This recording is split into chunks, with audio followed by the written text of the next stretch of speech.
All right, so we are in Bridge, and we're going to start with the start file, which you can see is a little darker than the end file. This is Classroom in a Book, Creative Cloud, Lesson 1 Review. Just make our window perfect size. So it's kind of a mess. Do you guys remember how to reset your workspace? Window, Workspace, Reset Amy, Summer 14. And you can also do it from this little pull-down menu. All right, so the goal of this exercise is to make a selection, invert the selection, and then add an adjustment layer. So I'm going to Command plus to zoom in, and we're going to select this light. What's the first thing you want to do when you're working in a file? Make a layer. Make a layer. Yeah, make a background copy. So we have this background, which is locked and italicized. If we turn it off, all of our original pixels stay there, so just in case. And then we have our background copy to work on. I need to make a selection of this guy, right, this circle. I'm going to go over to my selection tools and check them out. I've got the Marquee Tool. This one might work, the Elliptical.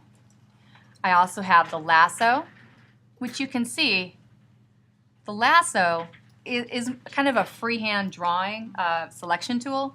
That's going to be tough. So I'm going to hit Command D. We have the Quick Select tool, which because these colors are very similar, probably not going to be the best selection tool for this. Command D. Magic Wand. Yeah, this would take us 4 hours. Not the best tool. In later videos, we will be discussing why you would choose what selection tool for what.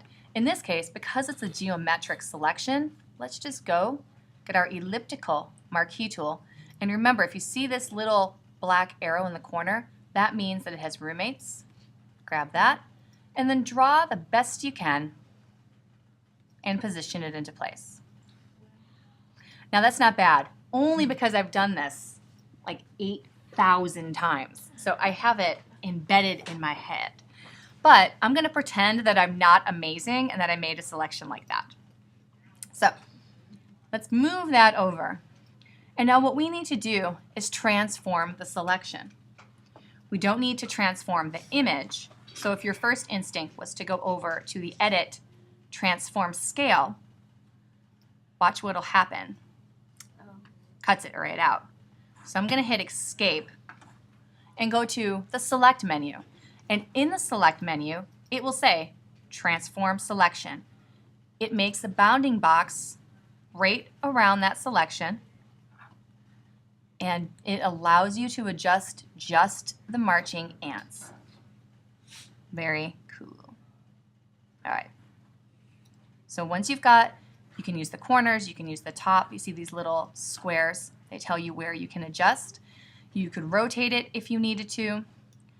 Once you've got a selection, and if you can see the bounding box, then you need to apply the transformation. So we were under Select, Transform Selection.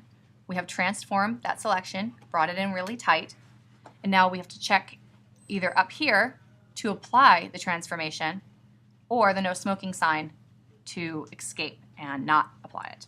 So I'm going to hit Return or check mark, and my bounding box goes away and have a beautiful selection. Right? Any questions about that?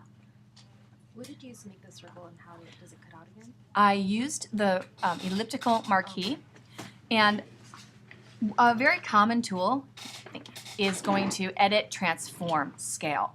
So if you looked at the marquee, you're like, oh, I need to transform the scale of that marquee.